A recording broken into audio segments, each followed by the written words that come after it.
지금 우리가 지내고 있는 절기가 뭐죠? 고난주간이요? 사순절. 예. 사순절의 마지막 한 주간이 고난주간이죠. 예수님이 공생애를 시작하기 전에 이제 40일 동안 금식하시면서 이제 보내는 그 기간을 기념하는 것이 사순절인데, 예수님이 원래 신이셨잖아요. 그렇죠? 근데 이 신이 인간이 되신다고 하는 자체가 고난이에요. 우리가 잘 살다가 그저 그만 어떤 일로 인해서 조금 어려운 지경에 처하는 것도 굉장한 고난인데, 이거는 굉장한 차원이 다르죠. 차원이 신에서 인간이 되시는, 그리고 또 금식까지 해야 되시는, 또 금식의 마지막 부분에서는 마귀에게 또 시험을 받으셔야 되는 고난의 연속이에요. 예수님의 생애. 자, 그리고 또 우리 국가적으로 볼 때에 3월 1일은 3.1절입니다. 3.1절이라고 하는 것은 우리가 19세기 말부터 우리 한반도는 세계 열강의 그 밥이 됐었어요. 그래서 금이 많이 나오니까 미국 사람들도, 영국도, 독일도, 프랑스도, 일본은 말할 것도 없고 러시아까지 세계 열강의 각축장이 되어버렸어요. 또 1910년도에는 나라의 주권까지 뺏겨버리고, 그런 이 한민족의 고난을 극복해보자 일어난 운동이 3.1절이죠. 1919년. 또 우리 지난주에 보면 딸을 잃어서 참 슬픔에 빠진 그런 부모님하고 우리 같이 예배를 드렸습니다. 이런 것들을 종합해 볼 때 오늘의 설교는 고난에 대해서 얘기하는 게 좋겠다 해서 제가 고난이라는 주제를 가지고 강단에 섰습니다. 근데 이 사람들만의 얘기인가요? 우리 과거만의 얘기인가요? 예수님만의 얘기인가요? 아니죠. 우리 삶을 되돌아볼 때 고난하고 우리 삶하고는 떼놓을 수가 없는 거예요. 크고 작고를 불문하고 고난을 겪지 않은 사람은 아마 없을 것입니다. 지금도 고난을 통과해야 되는 사람이 있을 거예요. 지금 앉아 계신 여러분 가운데서도. 그렇다면 오늘 시편 107편에 우리가 읽은 본문을 통해서 고난의 원인이 무엇인가, 그리고 고난은 어떻게 극복될 수 있는가, 이 두 가지에 대해서 말씀을 같이 나눠보려고 합니다.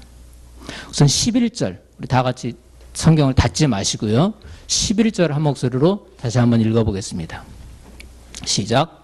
하나님의 말씀을 거역하며 지존자의 뜻을 멸시함이라. 여기 원인이 나와 있어요. 물론 성경에서는 아무런 죄가 없는 욥, 의롭다고 인정받은 욥도 고난을 받은 적이 있고, 또 죄와는 전혀 상관이 없는 나면서부터 소경된 자의 고난, 그 부모가 가질 수 있는 고난, 본인이 가지고 있을 수 있는 고난, 이런 고난에 대해서 분명히 언급하고 있는 것은 사실이에요. 그러나 일반적인 고난은 어디에서 올까요? 오늘 본문이 지적하고 있습니다. 하나님의 말씀을 거역했기 때문에 오는 거고, 지존자의 뜻을 거스렸기 때문에 고난이 찾아오는 거예요. 이것이 우리 신앙인들의 바른 자세예요. 고난에 임하는 바른 자세예요. 그러면 성경을 통해서 하나님의 뜻을 거역하고 지존자의 뜻을 거스린 그런 최초의 인물이 누굴까 한번 찾아보니까 아담한테서 우리는 발견할 수가 있습니다. 창세기 3장으로 넘어가겠습니다. 창세기 3장 16절에서 18절까지 다 같이 한번 찾아보겠습니다.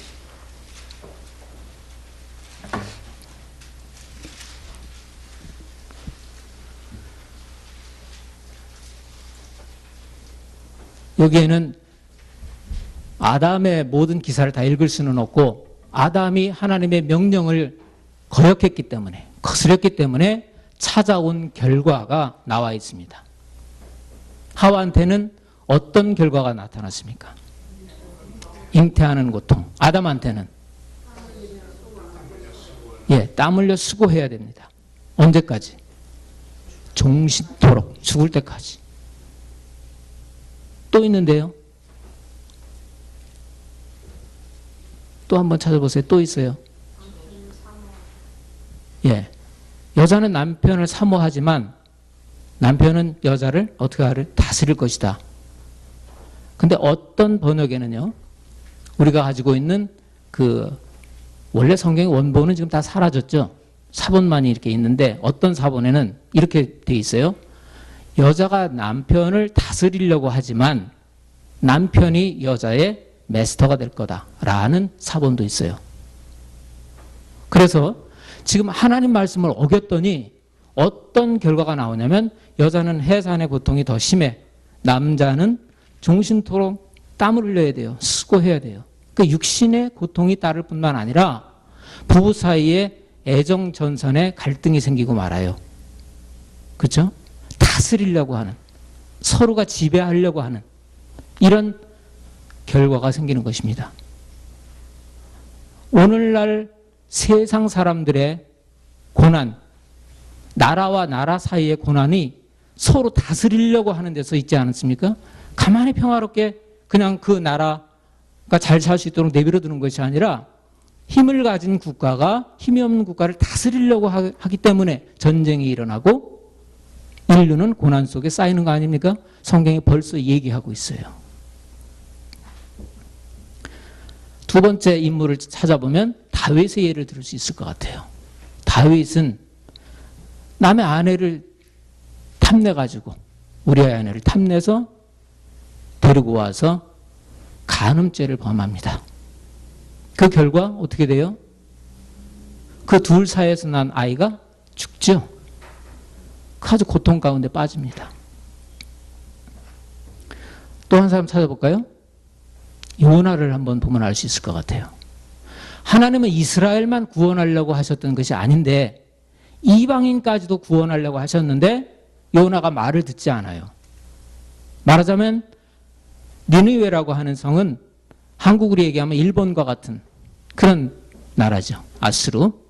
그러니까 거기서 복음 전하기 싫은 거예요. 그 사람들 구원해 내는데 자기가 쓰임받는 것을 싫어하는 거예요. 그래서 하나님 말씀을 거역하다가 물에 던져서 3일 동안 물고기 뱃속에서 흑암 속에 갇히는 그러한 고난을 경험하잖아요. 이게 남들만의 얘기입니까? 저는 그렇지 않다고 생각하거든요. 우리들의 얘기라고 생각해요. 우리들의 얘기. 이걸 그대로 우리의 형편에 적용을 시켜본다면 예를 들어서 우리 부부지간에 신앙생활을 하는데 한쪽은 안 할 신앙생활을 안 할 수도 있고 아니면 같이 신앙생활을 하면서 한쪽은 믿음이 좋고 한쪽은 연약할 수가 있어요. 근데 연약한 믿음에 따라서 주장하는 사람 편에 한쪽 배우자가 따라가요. 하나님 말씀으로 이끌지를 못하고 따라가게 되면 우리의 주변 환경이 저주를 받는 거예요. 땅이 가시덤불과 엉겅퀴를 낸 것처럼 우리의 주변 환경이 저주를 받아서 고난 속에 빠지게 되는 거예요. 역으로 얘기하면 우리가 연약한 내 배우자를 이끌어줘서 하나님 말씀 쪽으로 따라가자고 할 것 같으면 저주받았던 나의 주변이 다시 회복될 수 있다는 것을 암시하고 있는 거예요. 또 에베소서 4장 26절에 이런 말이 써 있어요. 분을 내어도 죄를 짓지 말고 해가 지도록 분을 품지 말아라 하는 말씀을 우리 부부지간에 싸움이 일어났을 때 한번 적용을 한번 해보자고요. 무슨 문제를 다퉜어요. 근데 이 말씀을 적용을 할 것 같으면 지금 해지기 전에 다 풀어야 되는데 내가 바보냐, 내가 잘못했냐, 왜 내가 먼저 사과하고 지금 이것을 풀어야 돼? 하고서 하나님 말씀을 거역해버리는 거예요. 자기 감정을 다스리지 못했지만 궁극적으로는 하나님 말씀을 거역하는 거예요. 어플라이를 안 시키는 거예요. 그렇기 때문에 부부의 관계는 점점 멀어지고 또 부모와 자식 간의 관계도 점점 멀어지는 거예요. 동의하십니까? 아멘. 자, 그러면 저는 어지간해서는 잘 이런 걸 안 시키는데 우리 배우자끼리 눈을 한번 마주치시고 자, 안 계신 분들은 머릿속으로 한번 계신 곳을 상상을 하면서 여보, 그거 참 미안해. 시작. 네. 집에 가셔서 그거에 대한 내용을 서로가 나눠서 다 푸시기 바랍니다.